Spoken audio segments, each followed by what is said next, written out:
सच्ची बताऊं, दो लोग हैं जिनके गानों पे मुझे इश्क हुआ है जिंदगी में सुन के। एक यश चोपड़ा है और एक तुम हो।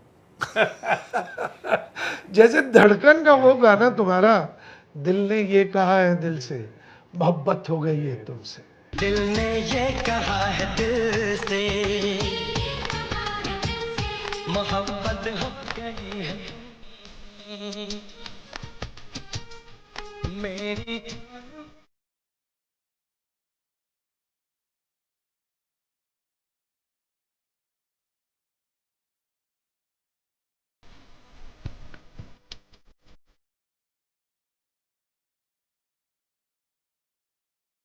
यार ये कैसे लिख लेते हो? अभी पहले तो तुम्हें बताओ कि तुमने बोला इश्क हुआ था मुझको, तो किससे हुआ था वो तुम कभी बताते नहीं हो। लोग हमेशा पूछते रहते हैं कि सर आप जा रहे हैं तो आप पूछ ही लो, कम से कम वो नाम बाहर तो आए। हर बार इश्क इश्क की बात होती है, इश्क हुआ किससे वो पता ही नहीं चला। क्या करण, सच्चाई ये है, मैंने तुमसे कहा ना कि मैंने हमेशा एक बात कही है कि, और मैं बड़ा खुले तौर पे इस बात को स्वीकार भी करता हूँ, बहुत लोग डिनाई करते हैं, बट मैंने हमेशा वही लिखा जो मैंने जिया है। लकीली मैंने हर तरह की फिल्में लिखी हैं, हर तरह के गाने लिखे हैं, मगर चूंकि रोमांटिक गाने बहुत मशहूर हुए और एक जो 90s का बिगनिंग का फेज़ आया ना, उसमें दिल, आशिकी, साजन, दीवाना, दिल है कि मानता नहीं, सड़क, राजा हिंदुस्तानी, दिल, ये सारी फिल्में जो हैं सब रोमांटिक थी। तो लोगों के दिलो दिमाग पे मेरी एक छवि बन गई कि ये आदमी यार रोमांटिक गाना कमाल लिखता है, इसके अंदर रोमांस भरा पड़ा है। देखो इसमें कोई दो राय नहीं है कि शायर अगर रोमांटिक नहीं है तो वो पहली बात तो शायर है ही नहीं, बिना रोमांस के शायरी हो ही नहीं सकती। तो ये डिनाई करना कि मैंने रोमांस नहीं किया था या मेरा अफेयर नहीं था, बिल्कुल गलत है। मैं तो कई बार मैं खुलेआम बोल भी चुका हूँ। मगर देखो मजरू साहब ने एक बात बहुत अच्छी कही थी कि रोमांस होने का मतलब ये नहीं है कि आप हर दूसरे दिन एक लड़की से रोमांस करें तभी आप रोमांटिक हैं। देखो ये दिल टूटने जुड़ने के जो एहसासात हैं ना, वो अगर एक बार आपने उसको दिल से जी लिया ना, तो वो सारी ज़िंदगी जब आपका दिल धड़केगा ना, तो वो सारे मंज़र आपकी आंखों के सामने आ जाते हैं। और यही हुआ। अभी भी मैं लिखता हूँ, इस एज में भी आके मैं लिखता हूँ, तो मुझे वो सारे विजुअल्स दिखने लगते हैं। मैं महसूस करने लगता हूँ कि जब मेरा दिल टूटा था तो मैं कितना रोया था, जब प्यार हुआ था। आजकल के जनरेशन को तो प्यार का मतलब ही नहीं मालूम है, वो आई लव यू तो बोलते भी नहीं ना, वो तो शुरू करते हैं आती है क्या खंडाला, वहाँ से कहानी शुरू होती है। सो कहने का मतलब है अब प्यार ख़त्म हो चुका है, हम लोगों ने रियल रोमांस किया था। मुझे याद है, मुझे अपनी गर्लफ्रेंड को आई लव यू बोलने में 1.5 साल लगे थे। सो ज़िंदगी में वो कहाँ से धड़का, कैसे धड़का, वो सब पता है। सो जीवन में चूँकि वो एक बड़ा खूबसूरत एहसास था, जवानी का था एक दौर, और जो कुछ वो जो शायर का गाना था ना कि मैंने जो गीत तेरे प्यार की खातिर लिखे, आज उन गीतों को बाज़ार में ले आया हूँ, तो वही था कि जो कुछ उस वक़्त लिखे थे, वो चाहे मैं रहा हूँ, नदीम श्रवण रहे हों, आनंद मिलिंद रहे हों, अनु मलिक रहे हों, जतिन अली, सब ने जो कुछ जिया था जब उनको गानों में डाला तो लोग उससे आइडेंटिफाई किए। क्योंकि जितने भी प्यार करने वाले लोग हैं, कहीं ना कहीं उनको लगा कि यार मेरा गाना है। जैसे तुमने जो बात कही धड़कन की कि दिल ने ये कहा है दिल से मोहब्बत हो गई है तुमसे, ये बहुत से ऐसे जुमले हैं करण जिनको मैंने लिखा नहीं है, किसी ने बोला है। जैसे फॉर एग्जांपल हिमेश का वो गाना तुमसे मिलना बातें करना अच्छा लगता है, somebody told me on phone कि यार आपसे मिलना, आपसे बात करने में बहुत मज़ा। अरे मैंने बोला यार मुझे तो मुखड़ा मिल गया। वाह। सो कई बार चूँकि वी ऑलवेज इन सर्च, हम खोजी लोग रहते हैं। तुम हमसे कौन सा जुमला बोलोगे, वो मुझे कहाँ मैं उसको लिखूँगा, मुझे उस वक़्त इमीडिएट पता चल जाता है कि ये मेरे काम का जुमला है। फॉर एग्जांपल कल मैं एक देख रहा था एपिसोड, कोई टेलीविज़न पे कोई शो था, उसमें किसी ने बोल दिया, एक जुमला बोला उसने, वो नॉर्मल डायलॉग की तरह बोला। अक्सर मुझे कभी, मैं सोच भी नहीं सकता कि कोई लड़की मुझसे इतना प्यार कर सकती है। उसने बोल दिया अब वहाँ से मुझे एक ख्याल दिमाग में आया कि सचमुच यार ये लाइन आज तक प्यार का इजहार इस तरह से नहीं हुआ है कि कोई कि कोई मुझे इस तरह से प्यार करेगा, मैं नहीं सोच सकता। क्या बात। तो अब हम लोग चूंकि सर्च पे रहते हैं तो हमको मिल जाती हैं। तो ये जितने रोमांटिक गाने बने, और पढ़ना बहुत पड़ता है करण, गालिब से लेके मीर से लेके आजकल के जितने राइटर्स हैं, मैं रोज़ जब तक 2 घंटा नहीं पढ़ूँ ना, हाँ, और सब कुछ पढ़ता हूँ, ऐसा नहीं कि मैं केवल पोइट्री पढ़ता हूँ, मैं नावल भी पढ़ता हूँ, मैं पेपर्स भी पढ़ता हूँ, मैं कई बार कुछ कहानियाँ अजीबो गरीब तरह की कहानियाँ होती हैं उनको पढ़ लेता हूँ। कहाँ से आप केवल पोइट्री में ढूंढेंगे तो आपको कुछ नई चीज़ नहीं मिलेगी। आपको जैसे वो गाना जब इतना मशहूर हुआ 4 बज गए लेकिन पार्टी अभी बाकी है, तो लोगों ने मुझसे कहा कि यार ये ख्याल आप, तो मैंने उनको बताया कि जब मैं ये ओम शांति ओम देख रहा था तो वो जुमला था ना कि पिक्चर अभी बाकी है मेरे दोस्त, हाँ, तो पार्टी अभी बाकी है। तो ये कहाँ से क्या चीज़ आती है, नोबडी नोज। तो ऐसे गाने बनते रहे, और धड़कन की तो अजीबोगरीब कहानी रही है। धड़कन बंद हो गई थी अच्छा, क्योंकि धर्मेश दर्शन और नदीम का झगड़ा हो गया था एक बात को लेके, ओह, और नदीम ने बोला नहीं, क्योंकि Raja Hindustani was biggest hit of the year, और धर्मेश को लगने लगा कि यार अब मैं बहुत बड़ा डायरेक्टर बन गया हूँ। नदीम ने बोला यार तू अगर बड़ा डायरेक्टर बन गया तो मैं भी बड़ा म्यूजिक डायरेक्टर हूँ धर्मेश, मेरी राजा हिंदुस्तानी में तो तुमने कभी नहीं मुझसे ज़िद की, अब अगर तुम ज़िद करोगे, मेरा नेचर तुमको पता है, मैं वो म्यूजिक देता हूँ जो मैं देता हूँ। अगर मैं तुम्हारा म्यूजिक देने लगूंगा तो तुम्हारा म्यूजिक हो जाएगा, मेरा म्यूजिक नहीं रहेगा। अगर आप मेरे से आप कन्विंस हैं तो आप मुझे काम करने दो। और एक बात को लेके जिद हुई, उसने बोला नहीं पैकअप, गाना रिकॉर्ड हो रहा था, दिल ने ये कहा है दिल से, उसने बोला पैकअप। कुमार सानू, अलका, वो लोग माइक पे थे, उसने बोला नहीं मुझे पिक्चर ही नहीं करनी है, ये run away from Sunny studio में हो रहा था गाना। उसके बाद दैन ही स्टार्टेड मेला, और मेला बनी, और Mela was not that big hit. तो फिर वो लोग लौटे, रतन जैन ने बोला कि यार धर्मेश नदीम भाई को पकड़ना पड़ेगा यार, फिर आए और तब जाके धड़कन बनी। और एक और गाने पे तुम्हारे मुझे इश्क हुआ, हम यार हैं तुम्हारे, दिलदार हैं तुम्हारे, हमसे मिला। देखो करण, ये भी कोई शायरी नहीं है, हाँ, ये डायलॉग का फॉर्म, ये डायलॉग का फॉर्म है। यार मुझसे मिला करो। हाँ। अक्सर लोग बोलते हैं कि यार बहुत जमाना तुम यार गायब हो जाते हो, मिला करो यार मुझसे। हाँ, अब वो मिला करो को मैं कहाँ लेके आया, God. ये दैट इज द ब्यूटी। जैसे मजरू साहब का जो गाना था ना, क्या हुआ तेरा वादा, हाँ। कसम वो इरादा, भूलेगा दिल जिस दिन तुम्हें वो दिन जिंदगी, ये कोई गाना नहीं है, ये डायलॉग का फॉर्मेट है। दिल विल प्यार व्यार मैं क्या जानू रे, ये क्या है, ये कोई कहीं किसी किताब में लिखी हुई या कोई शायरी थोड़ी है, ये एक्सप्रेशन है गीतकार का। यही तो मैं हमेशा एक बात बोलता हूँ करण की, गीतकार की बेस्ट डेफिनेशन है कि पानी रे पानी तेरा रंग कैसा, जिसमें मिला दो लगे उस जैसा। तो अगर आपको उतना आप में पावर नहीं है कि आप कहीं भी एडजस्ट हो जाएं, कुछ भी कर सकें, फिर आप परफेक्टली गीतकार नहीं हैं। सही बात है। ओ माय गॉड यार, कुछ रोमांटिक शेर हो जाए। जब रोमांस की बात होती है ना, तो ऐसी ऐसी चीज़ें मेरे जहन में चलती रहती हैं, क्योंकि मैंने इतने रोमांटिक गाने लिखे हैं ना। अभी मैंने एक, जब तुमने और किसी ने ये एग्जाम्पल दिया था दिलवाले का जी, कि सर एक गाना आप ऐसा दे दो, एक ऐसी लड़की थी जिसे मैं प्यार करता था, तो मैं सोच रहा था कि यार ये इसका जवाब क्या लिखूं।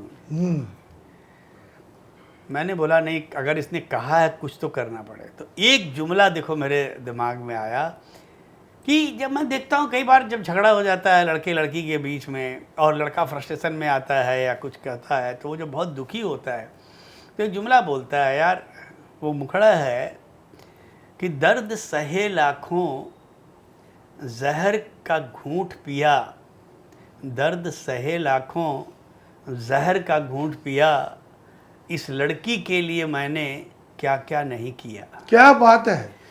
तो ये जो जुमला है ना, इस लड़की के लिए मैंने क्या क्या नहीं किया, ये ऐसा टुकड़ा है कि हर नौजवान लड़का जिसने कभी जिंदगी में प्यार किया होगा या प्यार करेगा, उसके दिल पे ये बात लगनी ही लगनी है। इश्क के बगैर म्यूजिक नहीं, यस, और इश्क के बगैर जिंदगी नहीं, फिल्म नहीं। कुछ नहीं। ये इस एहसासात के बगैर तो आपका जीना ही फिर किसी काम का नहीं है ना। अगर आप प्यार के बगैर जी रहे हो ना, तो आप जिंदगी नहीं जी रहे हो, आप केवल सांस ले रहे हो। बिल्कुल। एक मेरी बड़ी खूबसूरत कविता है, एक मेरी किताब जो है वो ऑलरेडी मार्केट में है करण। पहली बार मैंने कोई ऐसी कविताएं जिनको मैं फिल्मों में नहीं दे पाया। एक बार गुलजार साहब ने मुझे कहा कि सुन, तूने फिल्मी गाने तो बहुत लिख लिए समीर, कुछ लिटरेचर के लिए काम कर अब तू। वाह। और उस किताब में मैंने कोट किया है उनका नाम, उन्होंने 2 लाइन लिख के मुझे ऊपर दी भी है। तो उस किताब का नाम मैंने रखा है समीराना गीत। वाह।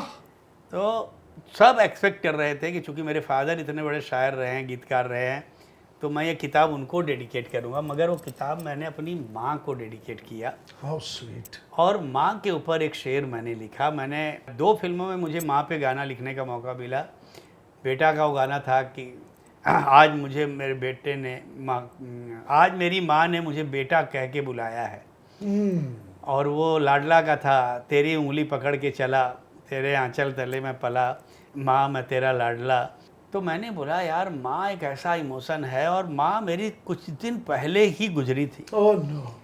तो एक तो मैंने पूरी कविता लिख दी, जो प्यारे भाई ने वो गाना बनाया था, कि माँ जब वहाँ चली गई तो हर वो आदमी जिससे, चाहे वो परदेश में हो, गांव में हो, जब माँ से दूर होता है तो कहता, मैं जब फ़ोन करता था ना करण, तो मैं हमेशा माँ से एक जुमला बोलता था, माँ तू कैसी है। ये जुमला मैं फ़ोन पे स्टार्ट मेरा ऐसे ही हो।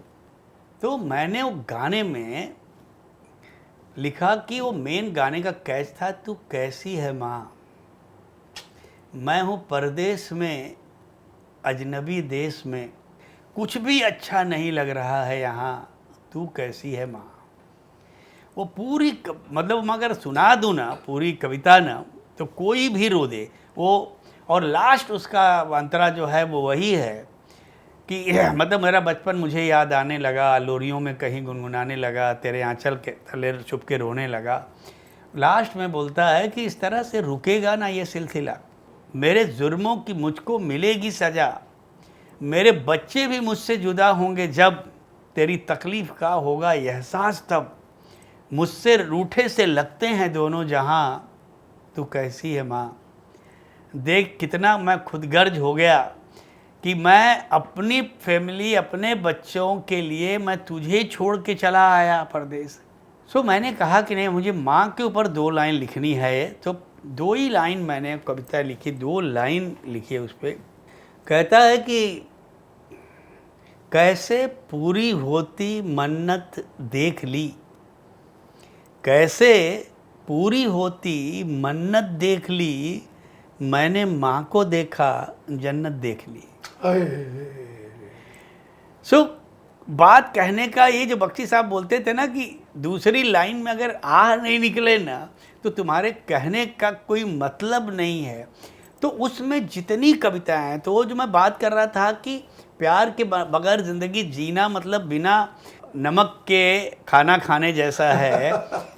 तो उसमें कविता मैंने लिखी है कि कोई जुस्तजू तो हो, कोई आरजू तो हो, कोई हमसफ़र तो हो, कोई हमनवा तो हो, कोई चाहत तो हो, कहीं राहत तो हो, सांसों का चलते रहना तो ज़िंदगी नहीं।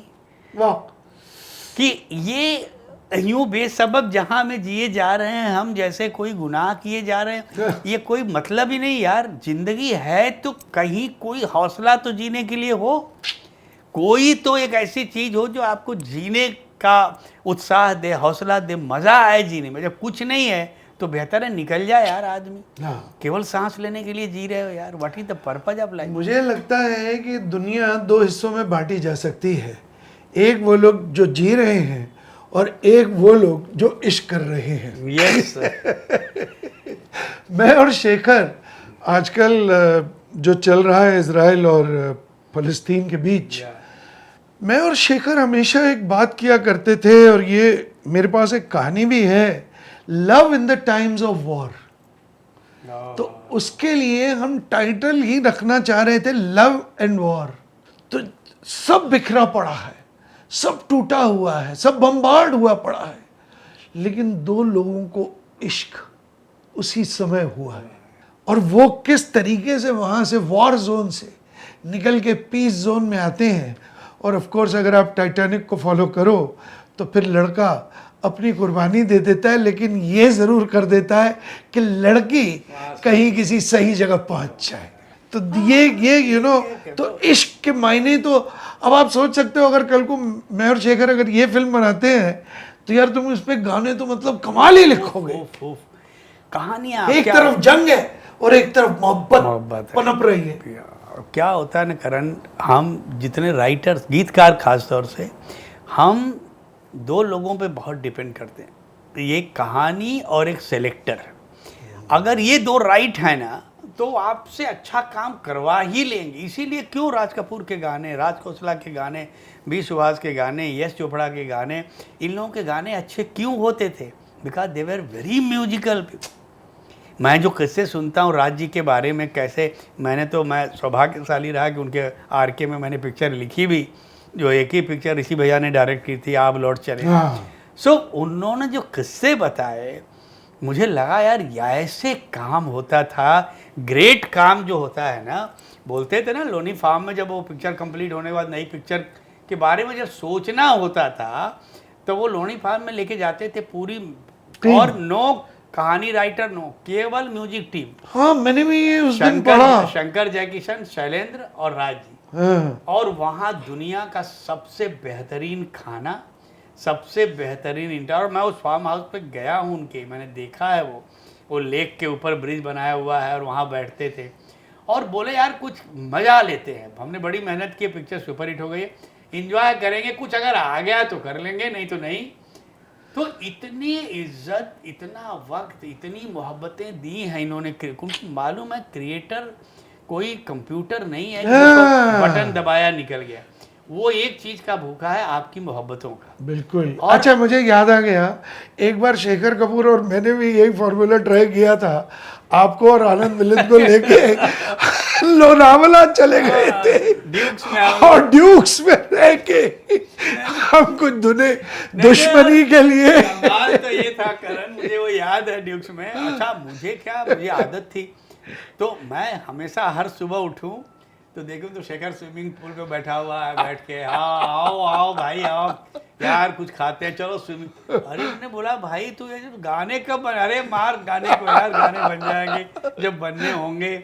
और जाते जाते जिस दिन लास्ट डे था उस दिन बोला कि क्या तेरे को लगता है कुछ बन सकता है, चल बैठ जा। और गाना क्या बनाता, अब प्यार क्या था वो, कभी हंसते हैं, कभी रोते हैं। उस दिन ऐसे ही फास्ट फॉरवर्ड कर करके नेटफ्लिक्स पे है। अच्छा। तो मैं उसे देख रहा था, क्या म्यूजिक और बन्नो तेरी किया सुर में दानी, क्या बात है। तो यार इसी तरीके से, अच्छा, ये गाना जब तूने बोला ना, अभी उस गाने का फिर इन्होंने वो बनाया, अभी तो उसका रिक्रिएट किया, बन्नो तेरा स्वैगर लागे सेक्सी। तो कैसे गाना बना तुमको पता है?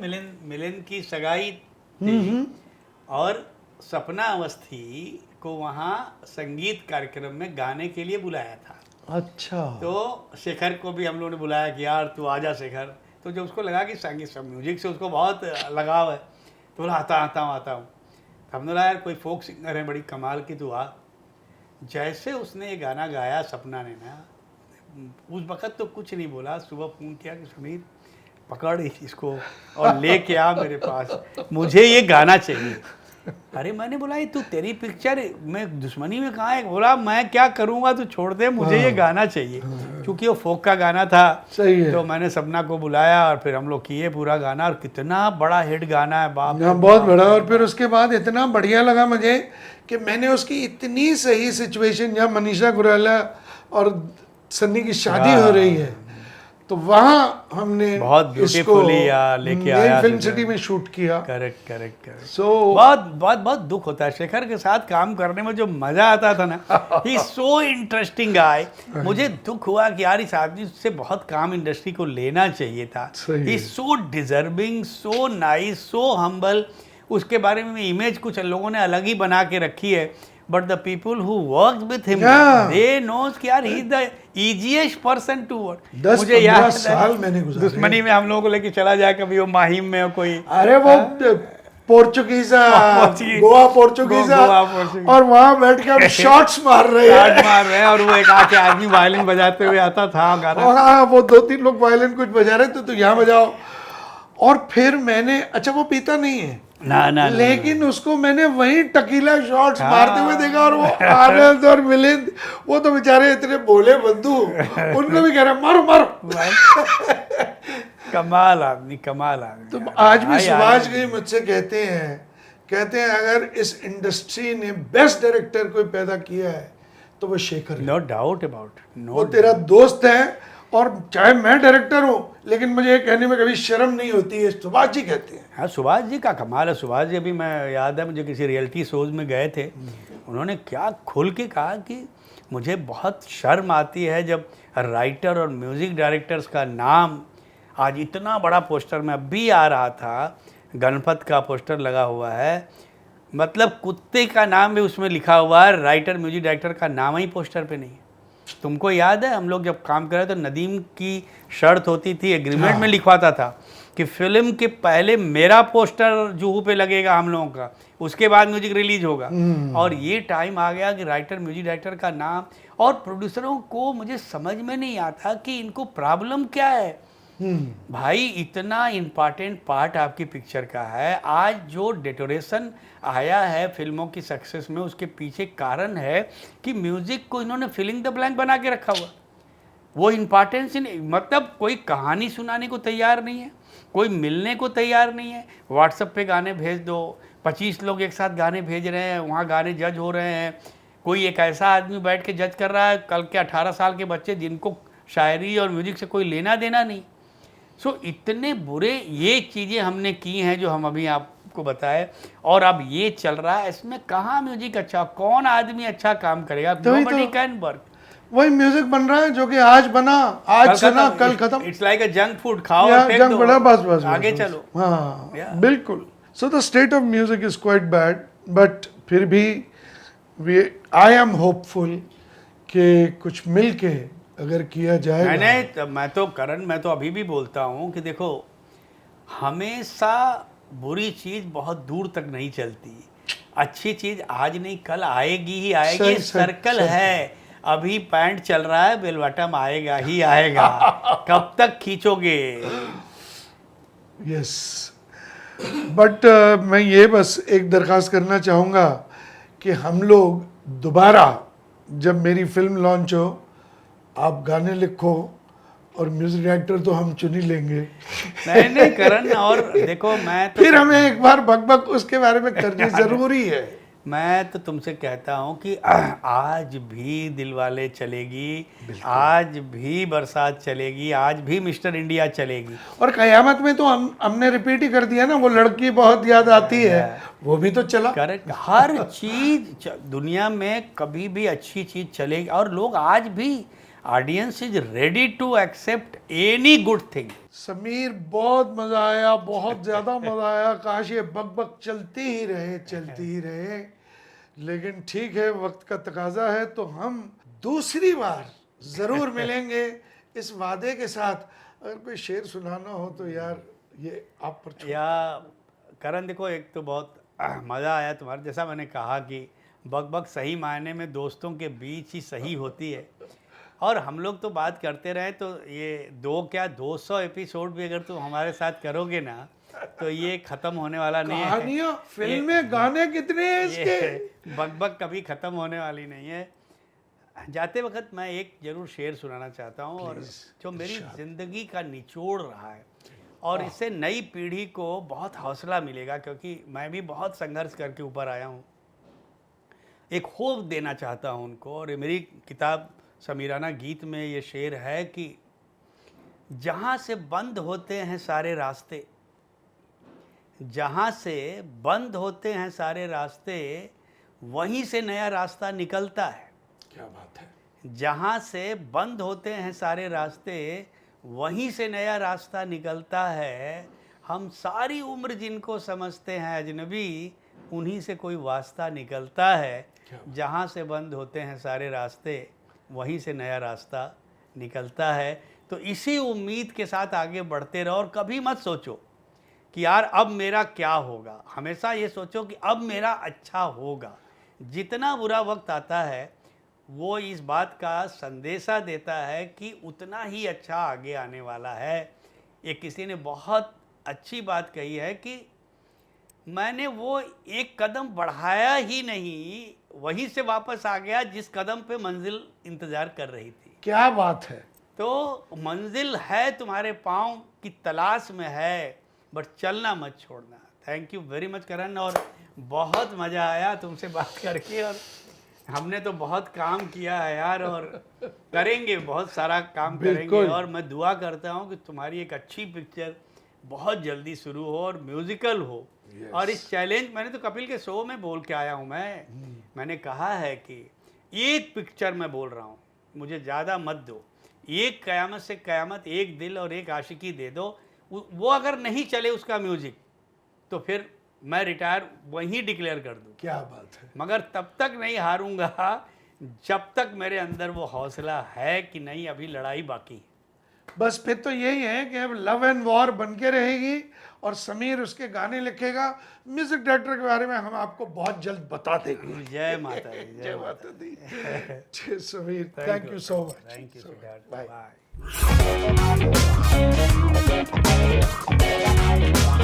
बाय।